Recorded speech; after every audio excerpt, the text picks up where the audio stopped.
આજે ડેડિયાપાડાના આમ આદમી પાર્ટીના ધારાસભ્ય ચૈતર વસાવાએ આદિજાતિ વિભાગમાંથી જે એજન્સીઓને કામ આપવામાં આવી રહ્યું છે તે મુદ્દે મોટો સવાલ ઉઠાવ્યો છે અને કહ્યું છે સમયગાળા દરમિયાન તેમણે જણાવ્યું કે આટલા વર્ષોમાં આટલી ગ્રાન્ટ છે તે ફાળવવામાં આવી છે.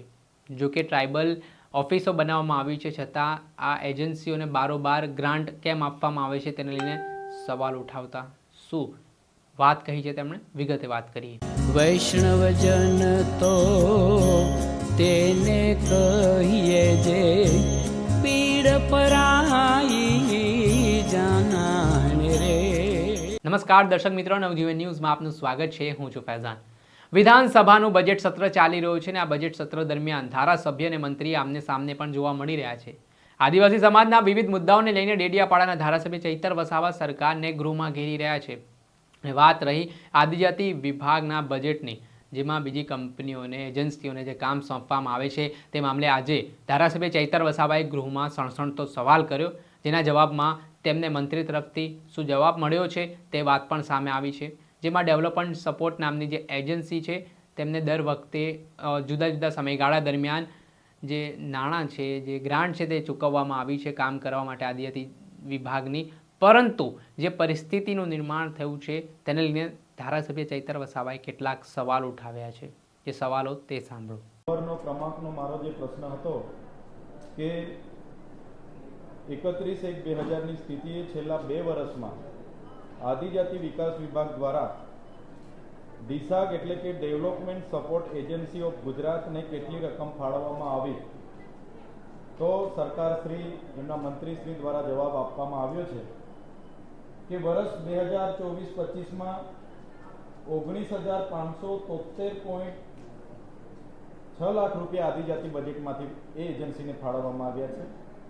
2025-26માં 17,009 લાખ રૂપિયા એ એજન્સીને ફાળવવામાં આવ્યા છે.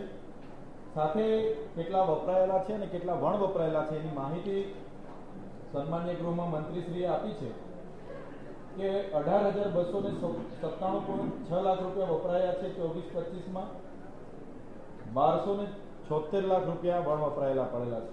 25-26માં 7,703.43 લાખ રૂપિયા વપરાયેલા છે અને 9,305.57 લાખ રૂપિયા વણ વપરાયેલા છે.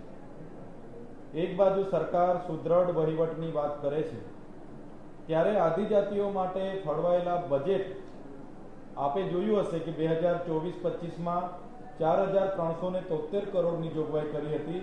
એમાં 3,373 કરોડ વપરાયા હતા અને એમાં પણ આ એજન્સીને કરોડો રૂપિયા આદિજાતિ વિકાસ વિભાગે આપ્યા છે. 2025-26માં 5,120 કરોડ રૂપિયા આદિજાતિ માટે ફળવાયા હતા. એમાં માત્ર 2,410 કરોડ રૂપિયા વપરાયા.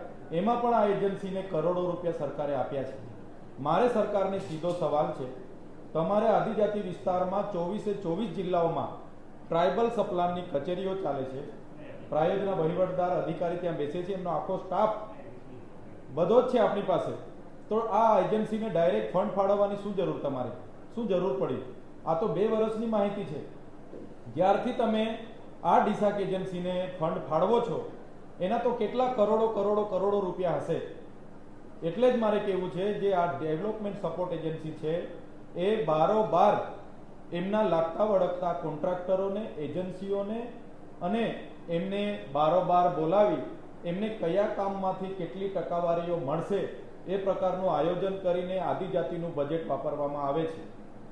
અને આદિવાસીઓને શું જોઈએ છે, એમને શિક્ષણમાં શું સુવિધા જોઈએ છે, કુપોષણ દૂર કરવાની સુવિધા, સિકલ સેલની સુવિધા, આંગણવાડીમાં શું સુવિધા જોઈએ છે, એ કોઈ ગામ પંચાયતને, તાલુકા પંચાયતને, જિલ્લા પંચાયતને પૂછવામાં આવતું નથી, એમને અમલીકરણમાં લેવામાં આવતું નથી. ડાયરેક્ટ ગાંધીનગરથી આ ડિસાક જેવી એજન્સીઓને બારોબાર કોઈ પણ જાતના ટેન્ડર વગર, નિવિદા વગર, કોઈ પણ જાતના શરતો વગર આદિજાતિઓનું બજેટ કરોડો ને કરોડો રૂપિયા ફાળવી દેવામાં આવે છે. કઈ રીતના વિકાસ થશે?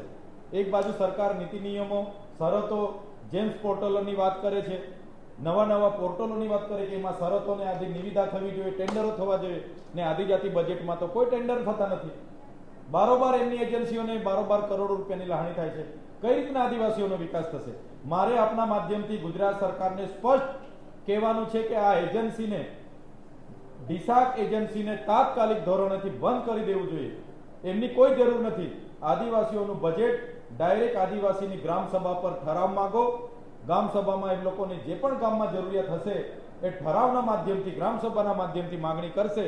એ જ કામો મંજૂર કરવામાં આવે તાલુકા કક્ષાએ, જિલ્લા કક્ષાએ, અને ત્યાં અમલ કરીને કામ પૂર્ણ કરવામાં આવે તો જ આદિવાસીઓનો વિકાસ થશે. આવી એજન્સીઓને દૂર કરવામાં આવે. ડાયરેક્ટ નિવિદા વગરના જે પણ કામો થયા હોય એની તપાસ કરીને એમના પર કાર્યવાહી કરવા માટે એસઆઈટીની રચના કરવામાં આવે એવી અમે માંગ કરીએ છીએ. આપણે સાંભળ્યા ડેડિયાપાડાના ધારાસભ્ય ચૈતર વસાવાને તેઓ દર્શાવી રહ્યા છે. અલગ અલગ તેમણે વર્ષ દરમિયાનના આંકડાઓ જણાવ્યા છે. જે આદિજાતિ વિભાગે આ ડેવલપમેન્ટ સપોર્ટ નામની એજન્સી છે તેને આ નાણાં ગ્રાન્ટ સ્વરૂપે આપ્યા છે આદિજાતિ વિકાસના કામો માટે. પરંતુ ધારાસભ્યએ ગંભીર આરોપ કર્યા છે કે જે ટ્રાઇબલ સરકારી જગ્યાઓ બનાવવામાં આવી છે, કચેરીઓ આવેલી છે અલગ અલગ જિલ્લાઓમાં, તો પછી આ એજન્સીઓને કેમ દર વખતે કોન્ટ્રાક્ટ આપવામાં આવે છે તે મુદ્દે મોટો ઘમાસાણ સર્જાયું છે. દર્શક મિત્રો, આવા જ નવા વિડીયો સાથે આપણે માહિતગાર કરતા રહીશું, એટલે નવજીવન ન્યૂઝ જોતા રહો.